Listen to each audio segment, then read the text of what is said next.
Hi, Santi Ulayaw here. Magsasayang sana ako ng oras dito sa FB and other social media ngayong break time ko eh. Kasi naalala ko may goal nga pala ako ngayon.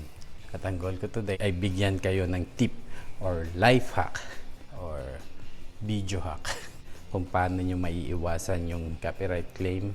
Ito, katulad tong email ng YouTube na to, na-receive ko nang ginamit ko yung isa sa kanta ni Katy Perry na Roar. Nang hinabol kami ng tiger habang nagmomotor.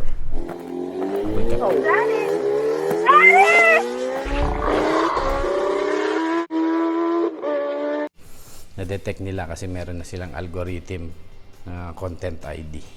Pero okay, bago magkalimutan, click nyo muna yung subscribe button, pati yung notification bell para ma-alert kayo pag may bago kaming family video or ako may bagong video tip na makakatulong sa inyo. Okay. So itong video na to, ang purpose nito ay para matulungan kayo kung paano makakaiwas sa copyright claim or content ID. Kasi di ba minsan may pinopost ka dito sa FB or sa YouTube na mga video nyo na may soundtrack gamit yung mga sikat na mga music or artist katulad ni na April Boy Regino, Aegis, Asin, yung mga ganong singer, mga sikat dyan. Excited ka pag-upload, wow, ang ganda ng pagkaka-sequence mo ng mga pictures, mga slideshow, mga videos. Tapos pag-upload mo, wala yung sound, wala yung music. Tapos may marireceive kang notification from FB or from YouTube na naka-mute yung video mo, yung post mo, partially muted dahil gumamit ka nga ng copyrighted material. Minsan pati yung mga viewers mo maaasar. Akala nila defective yung phone nila or nakamute yung speakers nila or yung account nila may problema kasi wala silang marinig. Lalo na kung katulad ko kayo na sikat na vlogger. May 3 follower na misis nyo lang at 2 anak nyo lang follower nyo. So ganito ang tip ko sa inyo. Una, kuha ka ng microphone.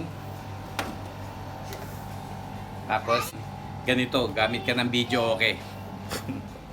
So, okay, ganun lang po ha. Tapos, pag nakanta nyo na yung soundtrack nyo, i-edit nyo na, isasabay nyo, itatiming nyo dun sa video. No? Katulad itong ginawa kong video na to, panoorin nyo.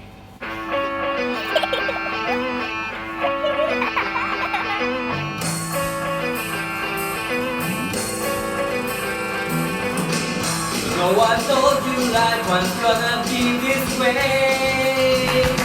You're just a joke, you broke, your life's like away. It's like you're always stuck in second gear. But it hasn't been your day, your week, your month, or even your year. I'll be there for you. When the waves start to pour, I'll be there for you. I'll be there for you, but you're there for me too.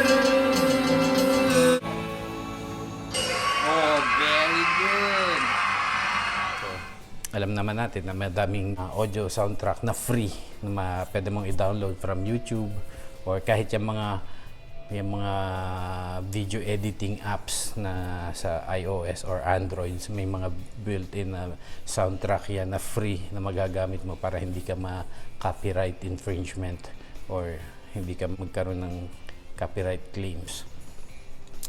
Pero syempre minsan may mga video tayo na hindi maiwasan, gusto natin yun ang gamitin natin.